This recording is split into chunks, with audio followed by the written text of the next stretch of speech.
Hi, everybody. My name's Daniel Leech. I'm from England. I'm basically an open source developer, and I'm also a bicycle tourer. So I actually came here with a bicycle. Actually, no, we'll start with this slide because this is the slide that came on. So I'm a part of the Symfony CMF core team. I also worked on the Sulu CMS. Has anyone heard of either the Symfony CMF or the Sulu CMF? Okay, a couple of people. I've also worked on the PHPCR ODM, which is part of the Doctrine project. I guess everybody's heard of the Doctrine project. Okay. I was the author of the CMF routing bundle, and also, has anyone heard of PHPCR? No. Okay, that's fine. So yeah, I'm also wrote something called the Jackalope FS. Jackalope is, so PHPCR is kind of this big API for implementing content repositories, and Jackalope FS is an implementation of that. But if you haven't heard of PHPCR, it doesn't matter. Just forget about it. It's fine. So yeah, I've been cycling, mainly in the Balkans. So I started in Austria. I went to Slovakia, to Hungary, Romania, Bulgaria, Istanbul, Greece, Albania, Montenegro, that's Kotor, Bosnia, and Zagreb, and I really like Rex. Yeah, so why benchmarking? So why am I giving a talk about benchmarking?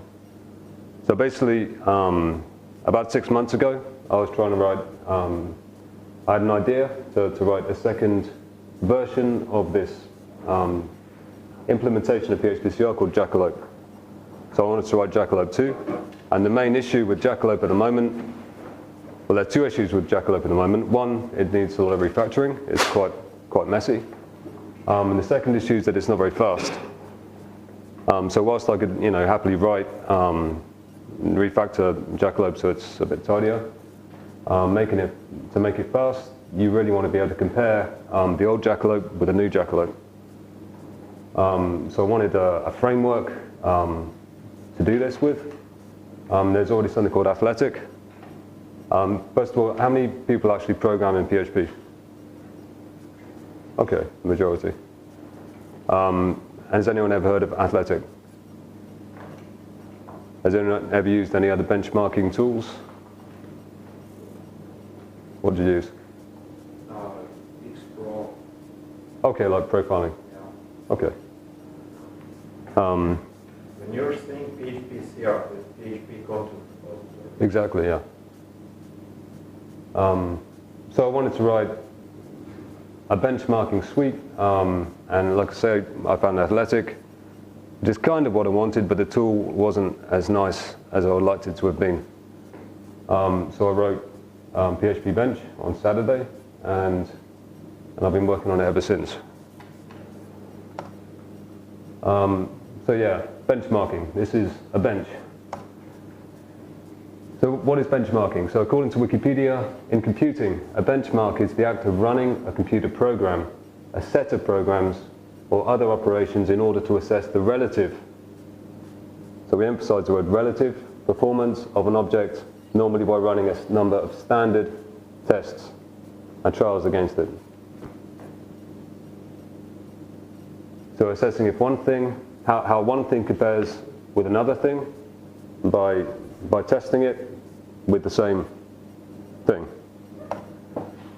So yeah, in this context, I think I'm saying that we're measuring how long it takes to execute one piece of PHP code relative to one or more other pieces of PHP code. So the actual topic of benchmarking is much broader, but in this talk, I'm limiting it down to comparing the time it takes to execute PHP code. So basically, it comes down to micro time. So microtime measures the amount of time in microseconds that it takes to do something. So has anyone ever written a script like this? Okay. So we record the start time, we record the end time, and then you do something, you run your algorithm or your function, and you see how much time it takes. So microtime measures the amount of time that's elapsed since the Unix epoch in 1970, and it's accurate to a microsecond. The symbol is this Greek nu. So when you see that, you know we're talking about microseconds and not milliseconds, which would have the same initials. And 1 microsecond is 1/1,000,000th of a second. And the highest degree of precision we have in PHP is the microsecond. I think Java, you can have nanoseconds. But yeah, in PHP we've got microseconds. So 1 microsecond, one human eye blink takes 350,000 microseconds. So it's just over 1/4 of a second. So that's pretty fast. And the human finger click is 1/7 of a second. And so a lot of PHP functions execute in less than 1 microsecond. So that's, yeah. You can execute millions and millions of PHP functions in a microsecond, in a second. So what would you want to benchmark? So initially, yeah, you can compare time and memory. How much? I mean, that's the initial aim, of course, is to measure the time, but you can also measure memory.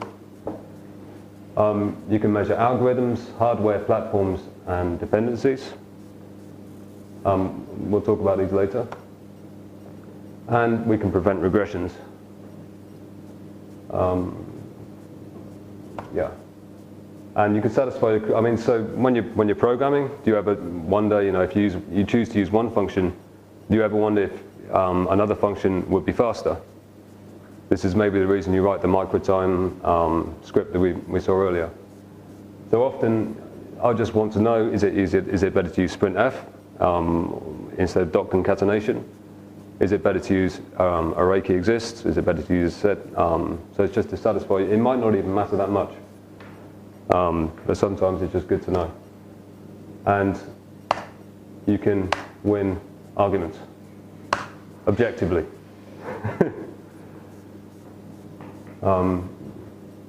Yeah, so it gives you something concrete, some evidence. So you can go up to your manager and say, we should use this and not this, and this is why, because we've proven that it's faster. So this is SpongeBob SquarePants. And this is Spot the Difference. But we're not playing Spot the Difference. So we're comparing things. We're comparing functions. So isSet versus array key exists. Which one do you think will win? isSet. Yes. So this is performance of isSet. This is the performance of array key exists. And just for fun, this is the performance of inArray. So inArray is slightly different because you search for a value in the array and not the key. But often people kind of have an array that's not indexed, and obviously that's a huge performance problem when you get, so that's 10 elements, 100, 1,000, 10,000, so as soon as you hit 1,000 in array, it goes through the roof. But yeah, array key exists and isSet are both pretty stable. But of course you can't use isSet on a null value because it will fail. So you compare git branches. So this is probably most useful in a continuous integration scenario. So you can detect performance regressions. And to do that, you need to have a stable VM, and you need to have a service. But yeah, theoretically, you could compare the master branch to your other branch. If you've got a standard set of benchmarks, and you can run them, you can see, was there a regression here? Right. Okay, so we compare implementation. So you can compare the performance of your application when it's using MariaDB or Postgres. And would anyone like to guess which one would win? Yes, Postgres. Postgres. This is what I thought as well, and I was quite disappointed. So I did a test yesterday, and I did a find all on Doctrine ORM. So the purple line's the MariaDB, and the blue line's Postgres. So in fact, Postgres was slower. I don't know why. I thought it would always be faster. But this graph represents the iterations. So this is a measurement taken on iteration 1, 2, 3, 4, 5, 6, 7, 8, 9, 10. And for each iteration, we find 100 records, and we tell them how long it takes. So yeah, in this case, Postgres is slower. But maybe it's because it's MariaDB and not MySQL. But yeah, that's just interesting. So you compare platforms. So you compare PH3 against PHP7. Of course, we kind of know what the answer is. So PHP3's up here. This is an MD5. So we've got PHP3, PHP4, and PHP5 and PHP7. So yeah, a lot faster than PHP3. And we can compare hardware. So often you might think a new server will speed up your application, but if you've got a standard set of benchmarks, you can really test that it in fact does, and it's not just a psychological kind of idea that you have. I think Atari would win, but I haven't tested it. Yeah. So, empirical knowledge. Does anyone know what empirical means? Testable. Kind of. So, empirical means knowledge gained sort of rationally, kind of scientifically.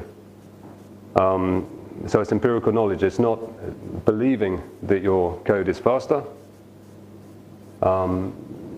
So you spend a lot of time, you invest a lot of time in writing some code, refactoring something, and you think it's going to make it faster, so you believe it's faster. But it might not be. So empirical knowledge is knowing for sure, through sort of scientific testing, if you like, that this is how it is. Yeah, it's knowing something for sure through experimentation. So considerations, what do we need to consider? I like this picture, it's interesting. So what do we need to worry about when we're benchmarking? So the biggest concern when benchmarking is stability, which we'll talk about in just a second. A lesser consideration for benchmarking, at least, is the observer effect, and also recovery. So let's talk about stability. So this guy is Philippe Petit, and he's walking across the Twin Towers on a tightrope. Okay, and I guess there's lots of wind blowing, and if he didn't have this stabilizer, he'd probably fall off. So in this case, stability is important. And in benchmarking, stability is really important too. So accuracy benchmarks depend on the ambient load of the machines. So if your machine's unstable, if you've got lots of processes running, like I have on this machine, if you're playing music, if you're doing anything, then your machine's going to be unstable and you're not going to get very good results. Even when you've got no processes running, no cron jobs burning away, still the results are going to vary by different degrees depending on what you're benchmarking. So developed machines are not a very good benchmarking platform most of the time. So this is a graph of my machine. So the purple line here represents kind of normalized, what do we benchmark? We're benchmarking the MD5 hashing algorithm. So the purple line represents what we should probably expect to be the time. So it's about 1 millisecond, just under 1 millisecond. The kind of green line represents what actually happened. So I'm not playing any music, I'm not doing anything else, and you can see it's got these huge kind of spikes. And then the blue line is with a video playing, and the yellow line's with a video and NPD playing. So what's the lesson? Don't watch films and play music when you're benchmarking. It's fundamental. So the observer effect. This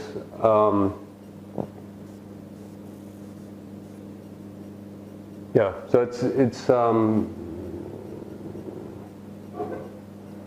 if you the effect that observation has upon an object. So in this case, the scuba divers are watching a manatee, and obviously the manatee is acting different because the scuba divers are watching it. You know.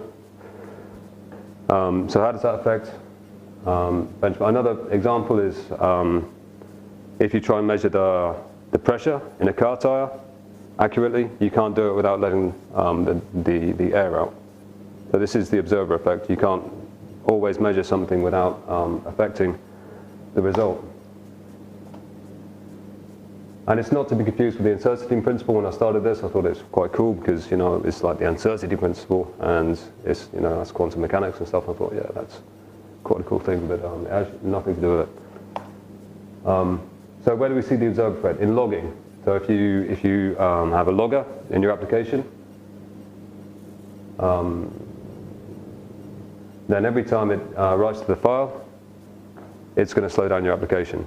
So by logging and observing, you slow down your application. Obviously with profiling, when you profile something, the profile will add instrumentation. It will add the equivalent of a microtime start, microtime end at the beginning and end of each function. So this slows down your application maybe 3 or 4 times. With benchmarking, it's not quite as obvious. So in benchmarking, we start the microtime, we finish the microtime, the actual code runs unhindered, it runs at a normal speed. Except measuring time, measuring the microtime actually takes varying amounts of time. So you can see we've just got the start, the end. And we can see it's nearly 2 milliseconds there it's 0. 1.1, yeah, so it's unstable and it's not nothing. So yeah, you can expect maybe 2 microseconds, sorry, margin of error. And recovery. So if you're measuring something, and it's difficult to find an example of this, but if you're making a call to a MySQL server or something else, I don't know. Maybe if you're firing these requests off sequentially with no rest, then you're going to get problems where the result becomes increasingly more unstable because maybe it fires off, I don't know, like a cache clearing mechanism or whatever. So sometimes you might need to stop for a certain period between the iterations. So I actually tried to reproduce this, my theory, and I failed. So this is sleeping with Jackalope Depo, which is kind of, basically it's a database implementation, seeing as nobody knows Jackalope. So querying 1,000 nodes, sleep, doesn't make any difference. So these are the iterations, this is the time, and the purple ones sleep with 0 seconds, blue ones sleep with 1 second, and yeah, it makes no difference at all. But it could do with other things. Okay, so conclusions. We benchmark using microtime because that's the best thing we have. I think benchmarking can help you make smarter decisions and give you more confidence in those decisions. And a certain margin of error is unavoidable. And of course, resource stability is important. So, are there any questions at this point?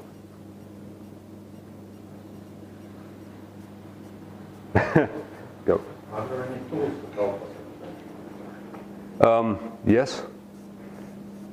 So there's Athletic, and there's the tool that I've written, which I'm going to show you now. So this is the tool. So yeah, PHPBench is a benchmark runner for PHP. And John Lennon didn't say that. So what's a benchmark runner? So for me, a benchmark runner is something that can measure certain pieces of code in iterations. So you'd run the code 1,000 times, and you do this 1,000 times each in an iteration. But it's basically something that runs code again and again and again and again, and measures the time it takes. So I'm now going to talk you through writing benchmarks with PHPBench. Okay. So does anyone, there's a lot of PHP programmers. How many people have used PHPUnit? Okay, all the PHP programmers, I guess. So PHPBench is very similar. It's not just similar in the name, it's very similar in the concept. So each class must be suffixed with bench. And also one of the things with PHPBench is it's removed from the autoloader environment. So if you execute your benchmarks, they do not have to know anything about PHPBench at all. We'll get onto that later. So this is a benchmarking class. So you can see it doesn't extend anything because it doesn't know anything about PHPBench. And like PHPUnit, each benchmarking function starts with bench, and that is what makes it a benchmarking function. So this is the most minimal example of a benchmark. And so we run the benchmark like this. So PHPBench run #bench. We specify a report. You've got lots of different reports you can run, and it gives you a clear report on what happened. So revolutions. The revolutions are the amount of times you repeat your code consecutively. So if you've done this microtime script, then the revolutions are the amount of times you repeat your algorithm or your code consecutively, okay? And then we work out the time by dividing the total time by the amount of revolutions, giving us the average kind of throughput time for that function. And we can see here that the resolution gets more accurate the greater the number of the revolutions. So with revolution 1 we get 9 milliseconds. I'm not sure exactly why it's so high. But yeah, it's 9 milliseconds. As we increase, it kind of halves a bit and then sort of settles down to 1.6. So here's a little graph that I made. So the purple one is 1 revolution, and then we go down to 200, and you can see it sort of gets exponentially closer and closer to what we consider to be the sort of good metric, a reliable kind of average time. And I have no idea why this yellow one, 201, is so low. because it shouldn't be. Can I But yeah. ask the question? Yeah. For every iteration you do you fork a new PHP process to handle that iteration, like one simple run? Yes. Or? We'll come on to that in a minute, but yeah. Yeah. So revolutions. So in PHP Bench we use annotations, and actually use the doctrine annotations library, which is why it's slightly different from PHPUnit. And you can specify it on the class level, and if you specify, could everyone see that? Yeah. I should have highlighted it. If you specify on the class level, then it's inherited by all the functions. So you only have to specify revs 1000 once, and then it gets used for each of the benchmark methods. And of course, you can also specify on the function level, which would override anything that you put here. And that applies for all the PHP Bench annotations. You can use them on both the class, on the method. You can use it in an abstract class, anywhere in the inheritance hierarchy. And of course, you can also override from the command line. So this is really useful when you're trying to experiment and find out what the sweet spot is for the various parameters. So iterations. Iterations confirm stability. So what are iterations?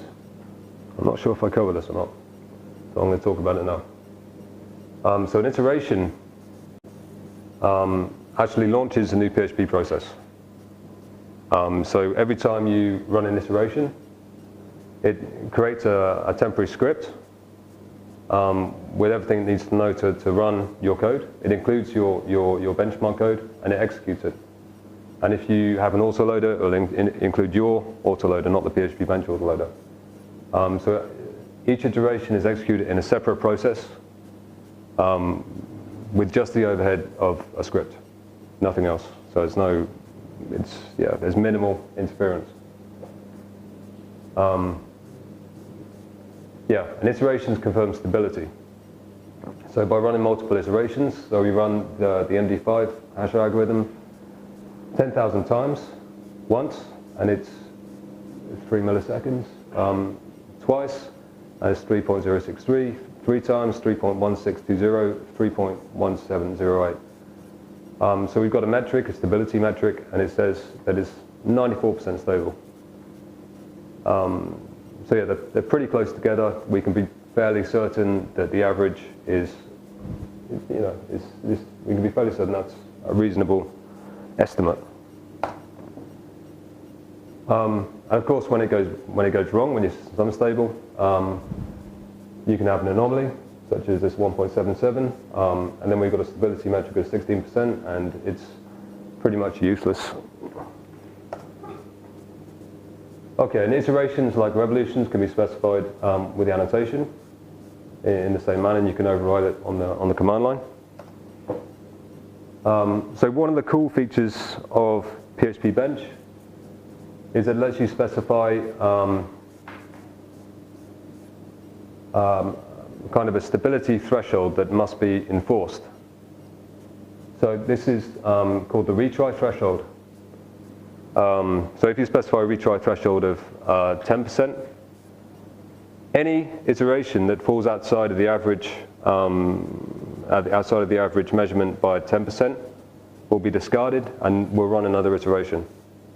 And so recursively, depending on your retry threshold, it will keep going until everything falls within a given error tolerance level.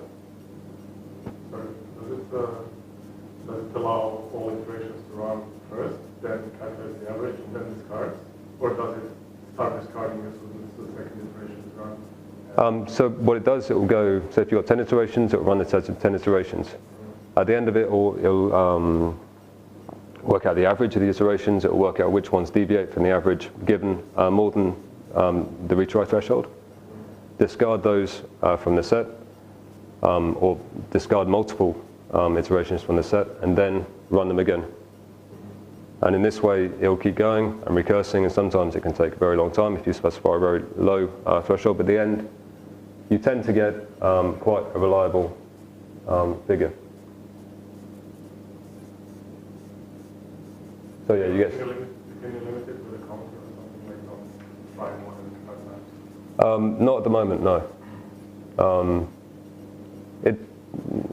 Yeah, sometimes it can tend towards infinity if you have it low enough. But that's probably a feature I'll add you, sort of timeout. So yeah, and you can set this parameter either in the configuration file or command line. I might change it so you can do it in an annotation. Okay, so here you can see the retry count by the retry threshold. So you can see the purple line is the retry count when it's 1. So this is kind of like a 1% margin of error. And you can see that for each iteration you see how many times it was retried. So we've got 30, 34, sort of 28, 33, whatever. So it's a lot of retries for each iteration. And that drops so we got almost 10%, and yeah, that's 1. So you can sort of 1, 0, whatever. So yeah, the lower the retry threshold, the longer it takes. And this is the effect of the retry threshold. So the purple is with no retry threshold at all. So you can see it's kind of crazy. So it's jumping up to 2.8, it's going back down to 2.5, and it's going up and down a lot. But it's still, if you look at it, kind of a mean. You can sort of imagine an imaginary line going through it. And you can see as we reduce, so we introduce the retry threshold at 9, and it's kind of behaving a bit better. And as we drop it further, it's sort of, they tend to congregate on the retry threshold with 1.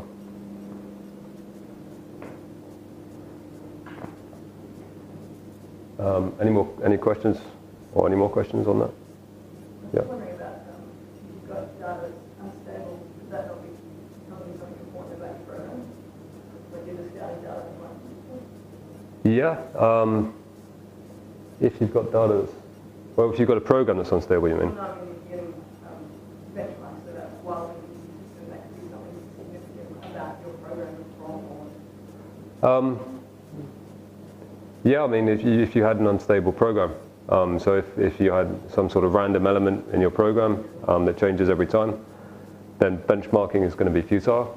You might not know that in advance and then start it. Yeah, I mean, if you didn't know that in advance, then the first thing you want to do is look at your system load and see what could be causing this this discrepancy. One of the things I'm going to add is sort of a stability detector. So you'd be able to run a command that would tell you how stable your system is for benchmarking, at least. Yeah, I mean, there's lots of things that could make your system unstable. It depends what you're testing. It could be the file system. It could be the CPU.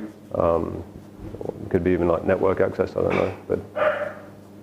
know. But yeah, you need to first determine if your system's stable. And then if your benchmarks are still crazy, then you need to find out what in your program's making this craziness, I guess.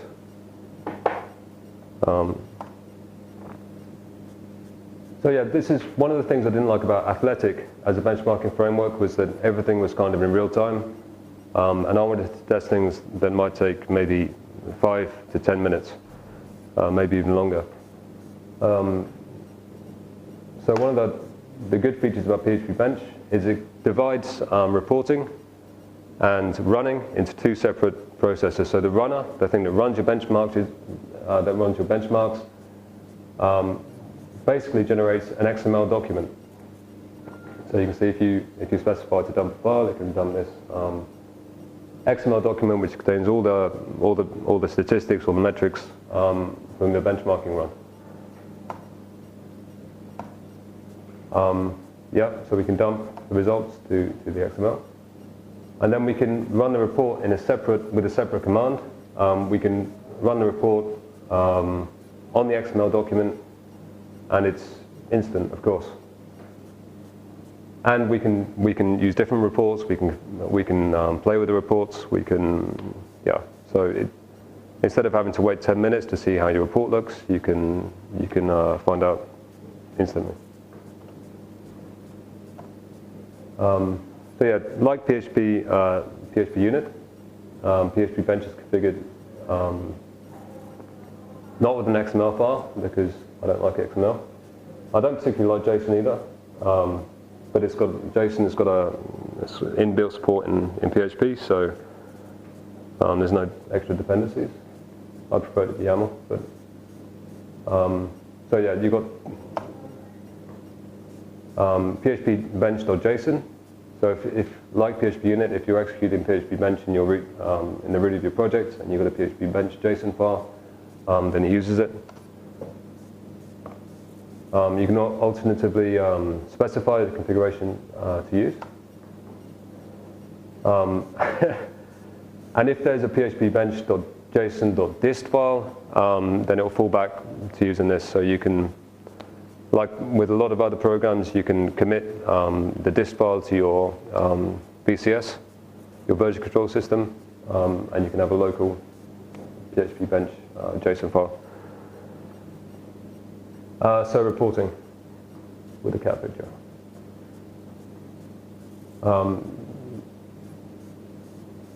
Yeah, so the reporting is basically a multi-stage process. So we start off with generators. So the generators accept the report XML document that the runner produced. It transforms them into a kind of a generic report document, which can have tables, and in the future probably graphs as well, but in a standard format. We then have renderers, which render the report document, which is generated by the generators. And so we decouple the generation of the report data to the rendering of the report data. So we can have, if you've got a table report, you can render that table in HTML, in Markdown, in delimited files. I'll talk about that in a second. Reports are basically just configurations for the generators, and tabular is kind of a configuration language for creating reports. We can talk about that. So this is the report generator interface, and PHPBench is also extendable, so you can add whatever you like to it. You can write your own generators. So yeah, it takes a sweet document and a configuration, and it returns a report. PHPBench comes with 3 initially, so you've got a table generator, a custom table generator, so you can use your own definitions. You can write your own reports, and a composite generator. And the composite generator is quite cool in that it allows you to specify multiple different reports and aggregate them into one report. So this way you can create a single HTML page with maybe 3, 4, 10 reports on it. So you can have a report for your entire suite in one document. Do you have a way to compare it with? Not at the moment, but there's a PR for it. So yeah, very soon. Yeah, I mean that's an important thing as well. So if you're comparing one branch with another branch, then you need to generate this XML file and you need to compare them. So yeah, there's a PR for that. So reports are just configurations. So this is a configuration for a custom report. So we specify a generator, which is the console table custom generator. We can give it a title, a description, and we give it a file. And these are in the PHPBench configuration. And reports can also extend reports. So if you've defined a report already, then you can have another report which extends it. Yeah.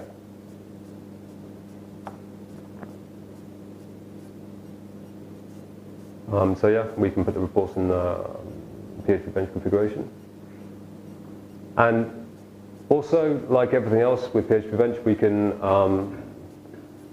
we can actually define the report on the command line. So here we define a report, and we pass a JSON encoded string, which is the configuration for the report, and yeah, it will generate this report. So it's quite a lot of possibilities for sort of tweaking stuff on the command line. So by default, PHPBench comes with 3 different reports. So this is the default report. So it shows every single iteration and any parameters you might have used, any groups that they might be in. And it shows the stability, the average, and the sum, and the amount of memory, and also the deviation from the mean for each iteration.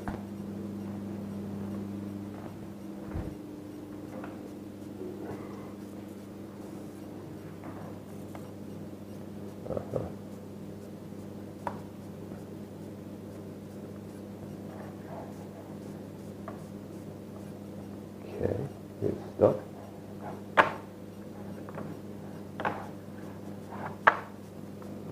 Okay, and this is the aggregate. So this is a much more interesting and useful report. At least it's a lot more concise.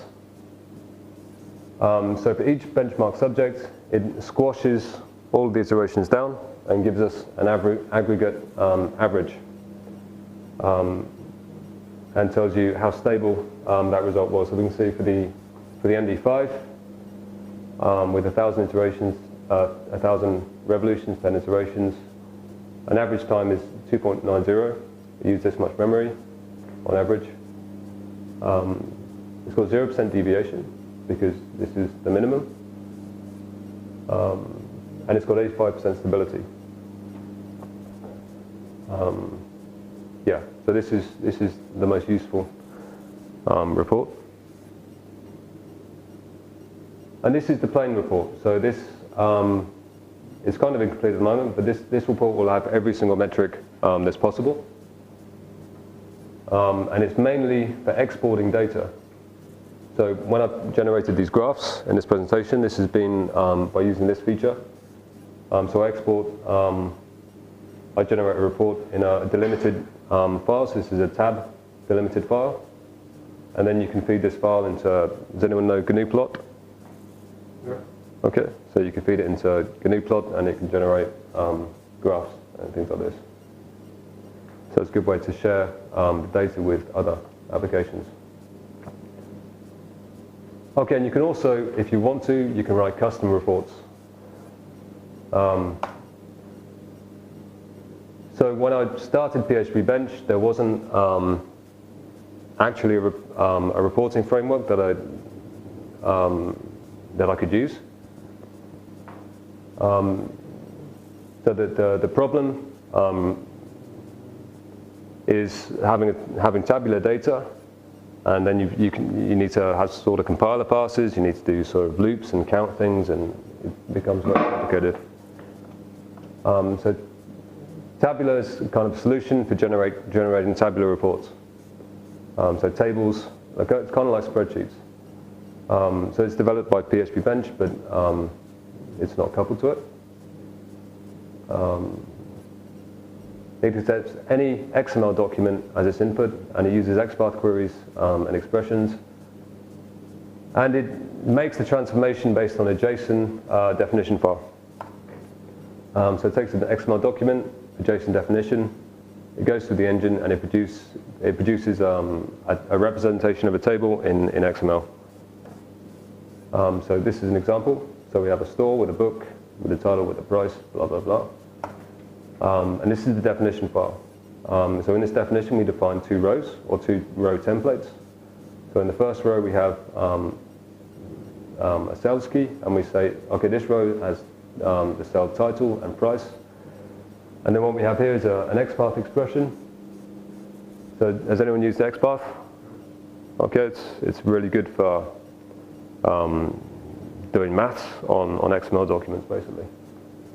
So what we're doing here is we're saying this row template will have title and price, and then we'll iterate over it with this XPath query. So for each book, we add a row with title and price, and then we add an additional row template here with the sum of the price. So in the end, we get a table like this. That's just a simple example, but it's quite powerful. Okay, so, and it just generates XML. It doesn't render any data, and it does other cool stuff. So it takes self-formatting. Yeah, it iterates over XPath queries. You can iterate over items, so you can iterate over an array and produce several cells based on an array of values. It has compiler passes, so you can calculate the state of the table in one pass, and then you can recalculate new values based on a previous compiler pass. And you can split the tables into distinct groups, so you can query on the header, on the body, on the footer, things like this. And you can sort. And you can include other definitions. So it does quite a lot. So yeah. The render is output to HTML, Markdown, or whatever. So console, HTML, Markdown, delimited files. So this is the HTML output. It's based on XSLT, and you can also use your own XSLT templates for your project. It's got a Markdown output module, so you can copy and paste into GitHub, and it's GitHub flavored. That's actually why you can have a table. We've already discussed the delimited output. Yeah, so we can make graphs and things like this.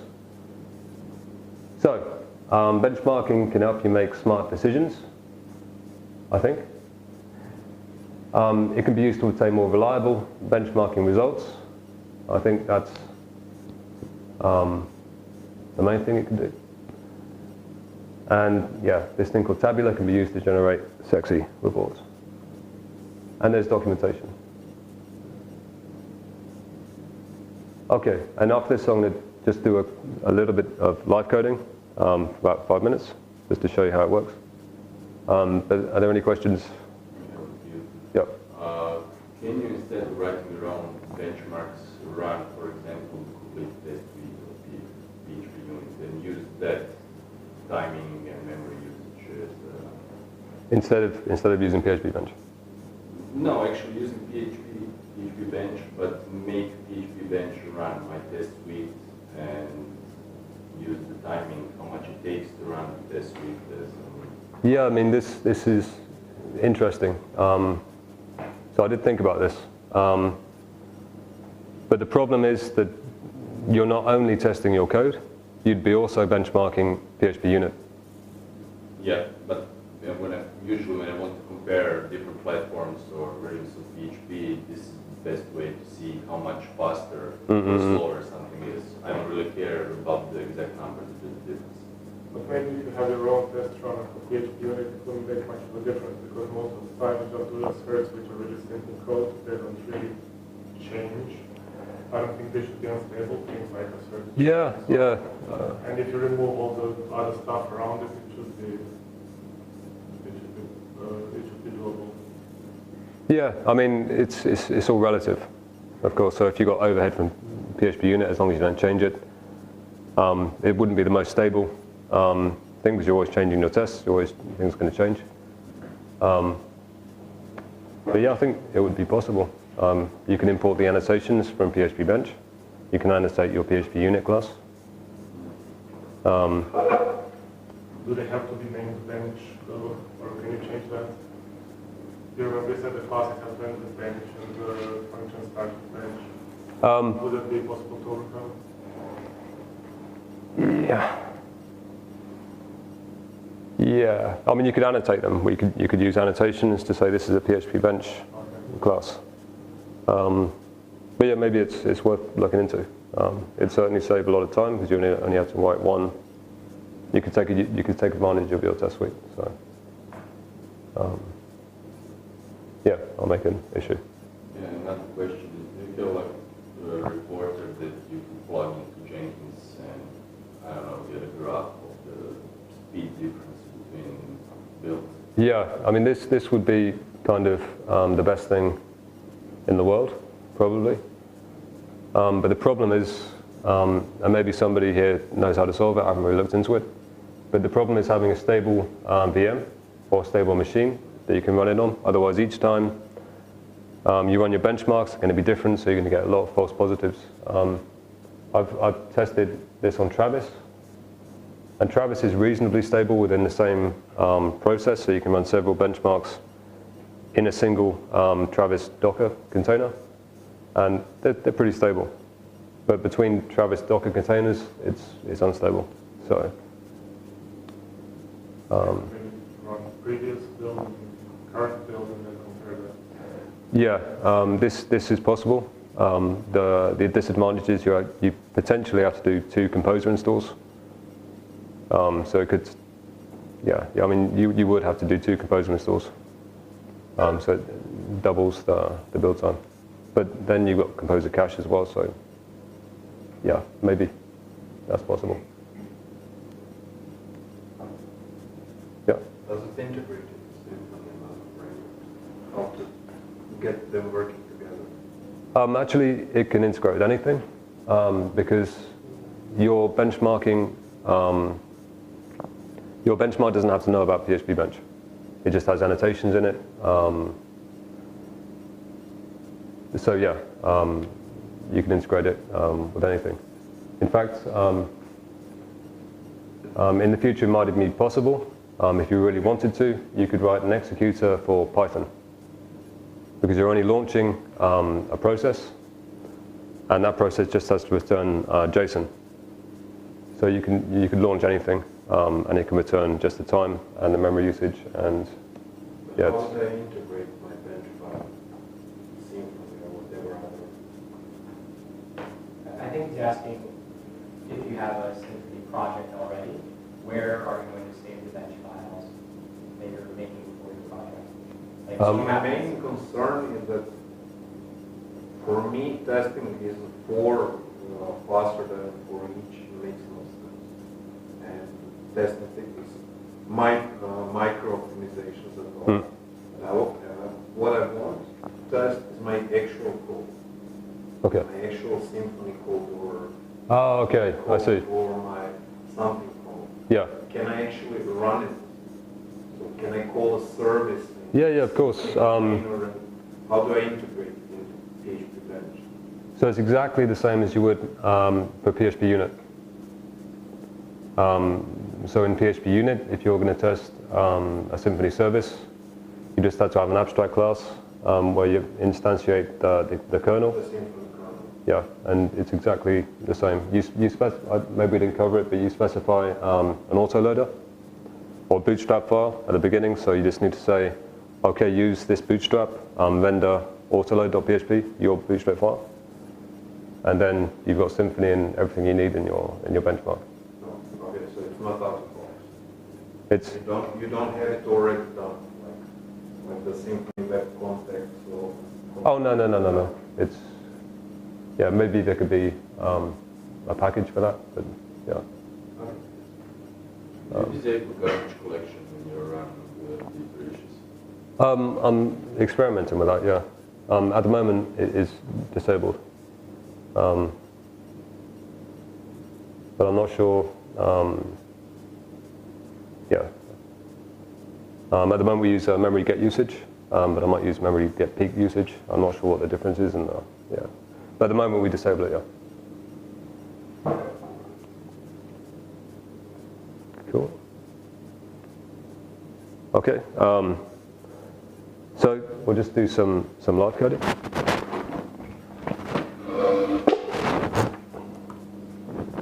This is going to be interesting, actually.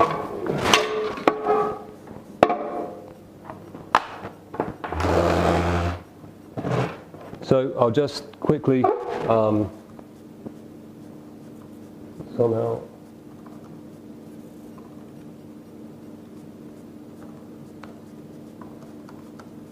create a hashing benchmark.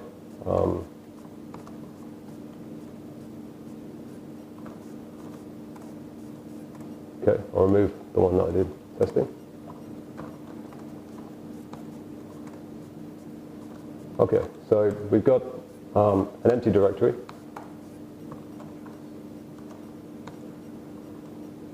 So we'll just create a benchmark, and we might as well bench hashing, seeing as that's what we've been doing in the presentation book. You can benchmark anything. So we'll call this hashing bench.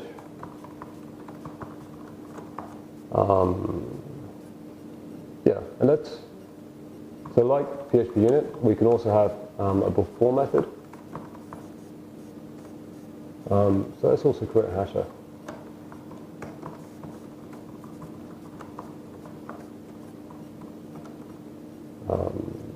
Yeah.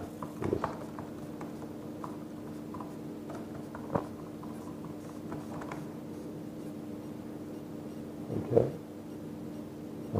So here in the init function, we'll kind of initialize the state of the class. So this hasher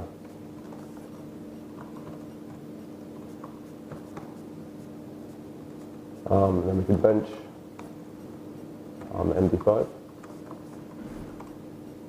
So this hasher hash MD5, and we'll also bench SHA,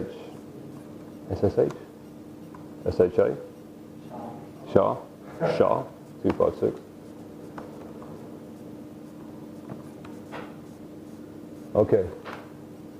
So now if we run this, it should crash because init won't be called.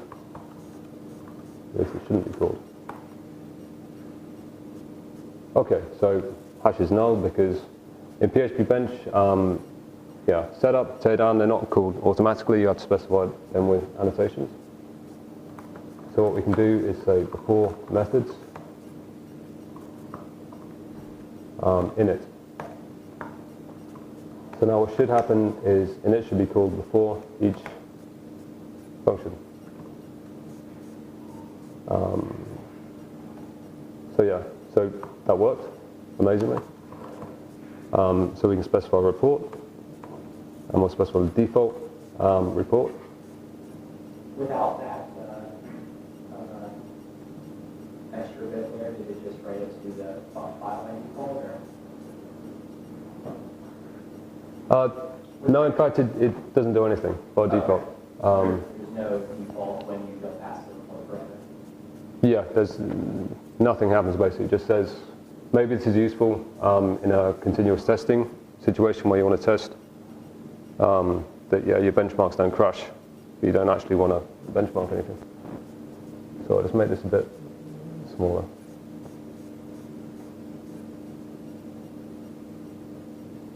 Okay, it's a little bit better. But yeah, so we got one revolution, we got one iteration, and a pretty rubbish timing metric.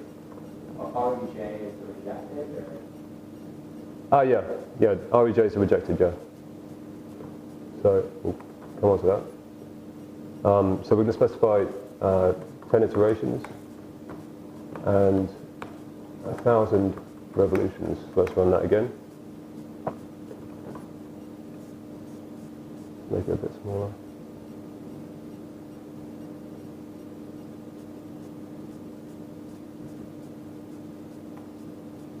Okay. Yeah, so we've run each subject 10 times, and we've got pretty atrocious stability. Although that's not actually that's the stability for the two benchmarks, so it actually doesn't count for much because obviously like one subject takes 2 seconds, the other one takes 3 seconds. So the stability when you've got more than one subject in the table isn't that useful. So let's go to the aggregate report. Okay, so that's better. We've got a stability of -13 and a stability of 91. So how do we improve the stability? So we can specify retry threshold. And we'll go with 5 for now. Why is deviation 0 in the first as well? Because it's the deviation, it's not very consistent at the moment. I think I'm going towards the deviation should be the deviation from the minimum, not from the median. You maybe want 2 different deviations. One is an internal deviation, and the second is the deviation between the 2 results.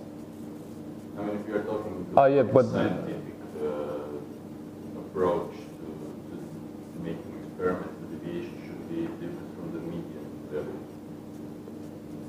But what I see here is that the deviation is 0 because it's the first test. And then the 63, 65 is between the first and the second. But you Not can't internal compare deviation. apples and oranges. That's what it looks like. But the deviation is between the tests, not between the running. Yeah. I mean that's exactly what it is. So it's saying that this one's 33% slower than the best. But you're saying that deviation should be renamed? Deviation should be inside the test, not test for SCA, looking towards MD5. I mean, usually the deviation of 0 is a sign that you did something wrong. Yeah, Because you can't have a deviation of 0. That would mean that for every iteration of the 55, you got exactly the same timing result. Okay.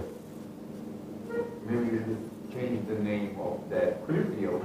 Yeah. For experiment, do you switch the order of MD5 and SHA in your test suite? Yeah, sure. See if we'll get 0 for SHA. Yeah. You shouldn't. I hope you don't. You won't. Maybe MD5 is just constant, right? No. This is the result, but the deviation here is the difference in percentage between the fastest result. If it was the same, the stability would be So it doesn't 100%. matter. Yeah, exactly. Actually, the deviation and stability should be talking about the same thing. Yeah, I think you're right. The difference is how you calculate. Okay, that makes sense.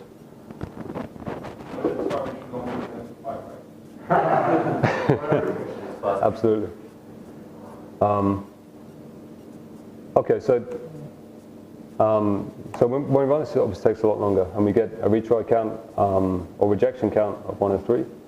If we reduce it down again, that should go up.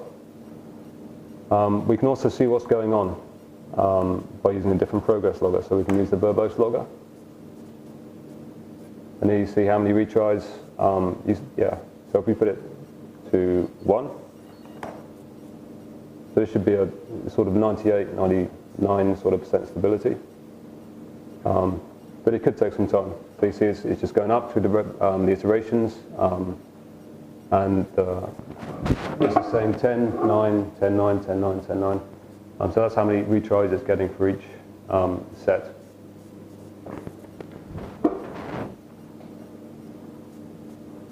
So let's. So by saying threshold 1, you want to have 99% stability, or what is the number 1? 1% variation. It's roughly something. It's something like that.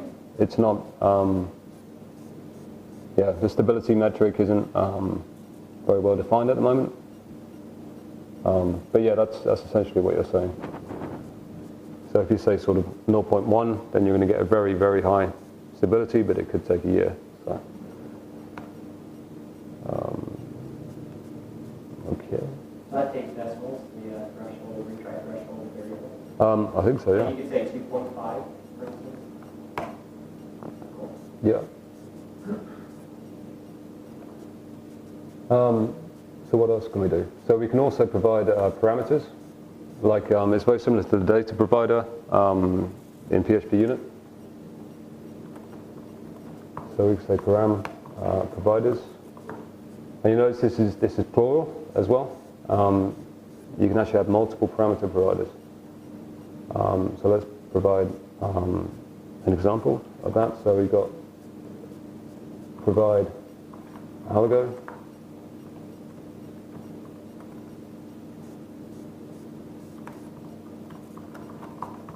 And the parameter provider, like in PHPUnit, has to be public. Provide algo. The difference is that it can be an associative array. So we can say algo equals SHA256, algo, no, sorry.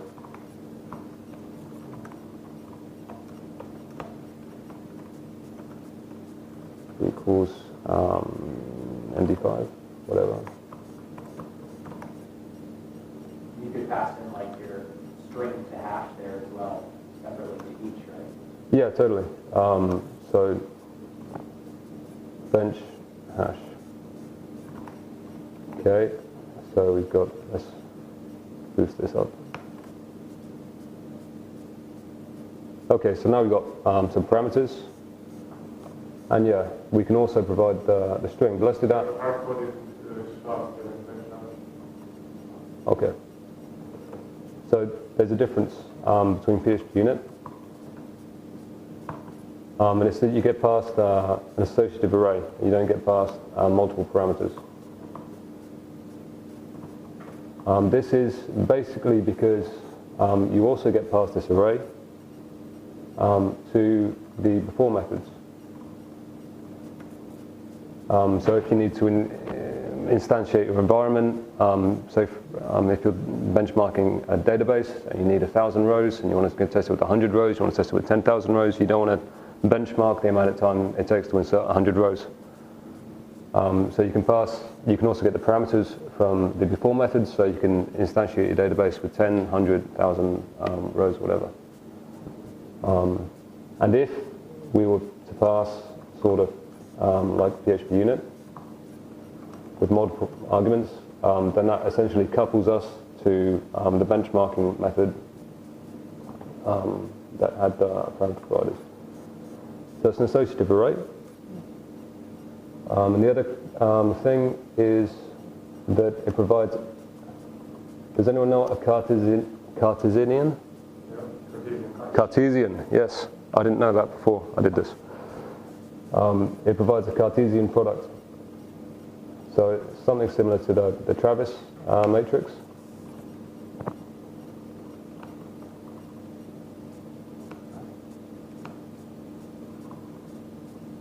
So let's add another algo here.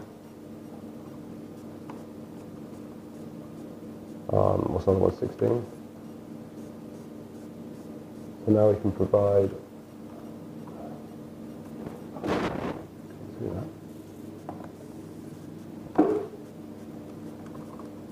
Provide a string.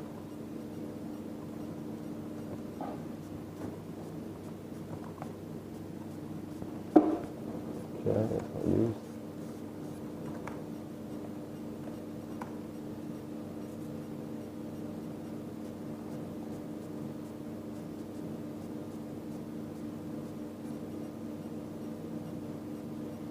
Okay, it had to happen at some point, I guess. So SHA-8, SHA-1.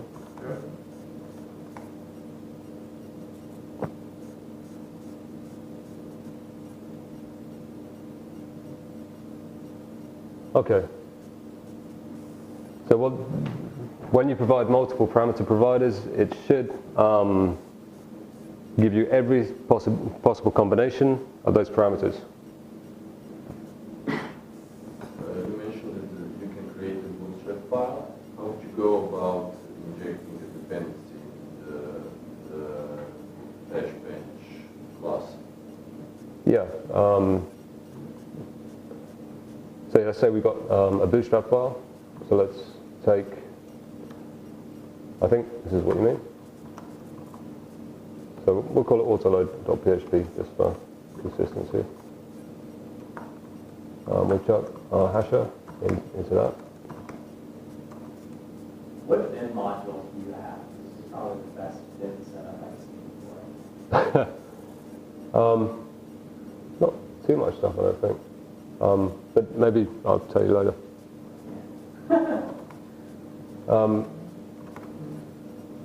Okay, so yeah, so now we can specify the bootstrap on the command line. So autoload.php. yeah, and it still works. I actually wanted to inject something into the PHPBench object, if you can open it.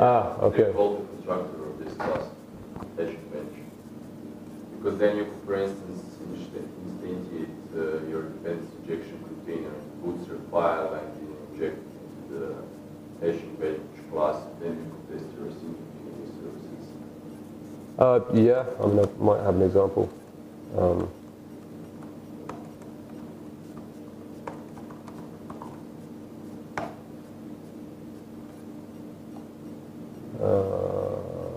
Tests, benchmark.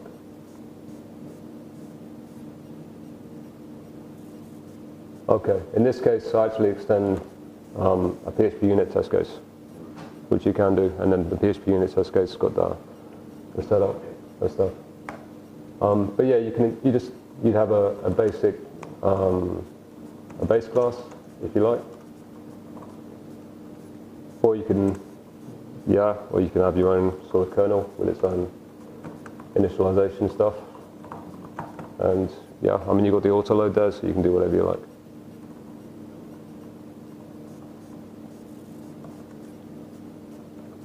Is it initialized on every revolution or only on the first? Yeah, this before method is before every iteration. Before every iteration, yeah. Starts the hash at 10,000 times for each revolution. No, not the revolution. Iteration, yeah. So it's just one time. Iteration, not revolution. Yeah. There will also be the possibility to do something before the iterations are started. So you might want to create a database. You might want to do this or that. But at the moment, it's just on the methods.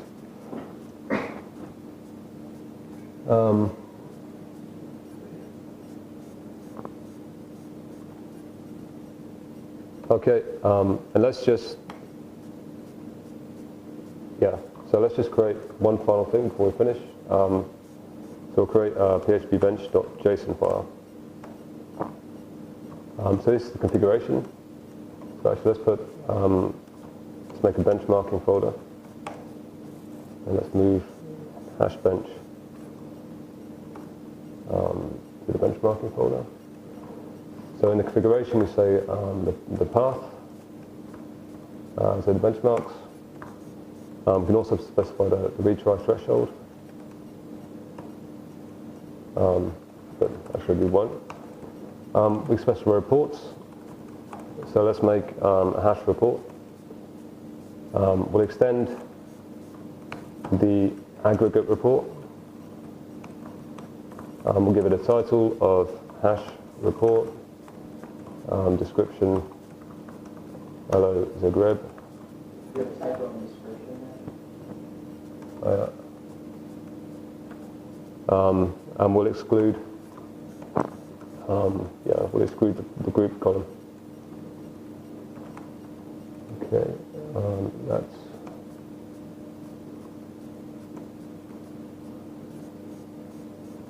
to be an object. Yeah.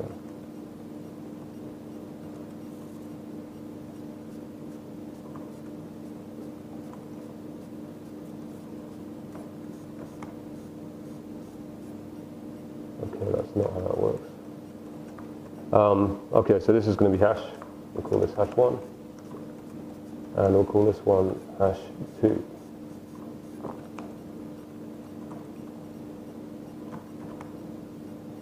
Okay, so if we specify a report that doesn't exist, why does it do that?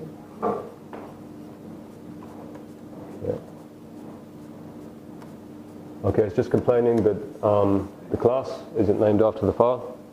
So both the class and the file name have to have the same. Okay, yeah. Have to have the same name. And we need to specify the bootstrap. So this is similar to PHPUnit. So the bootstrap is just autoload.php. Okay, and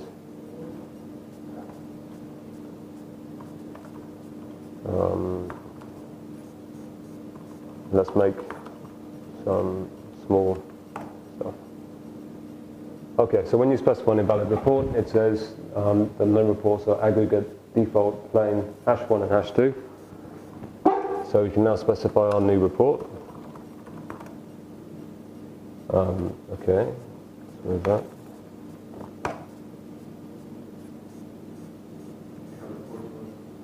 Oh yeah. Okay, and so we see this one's got a title, hash report, hello Zagreb, and it hasn't got the groups. We can also do #2, which is kind of the same. And just before we finish, I'll just show you the composite report in action. So we can say all, and we specify the generator as being the composite generator. And then we say this is a composite of #1 and #2. And now we should be able to specify the all report.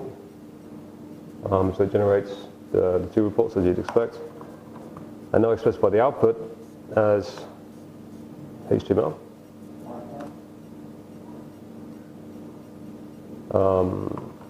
And we'll say quiet, and we'll pipe it to report.html. And hopefully, yeah, it generates a report. So that's it, basically. That's the end.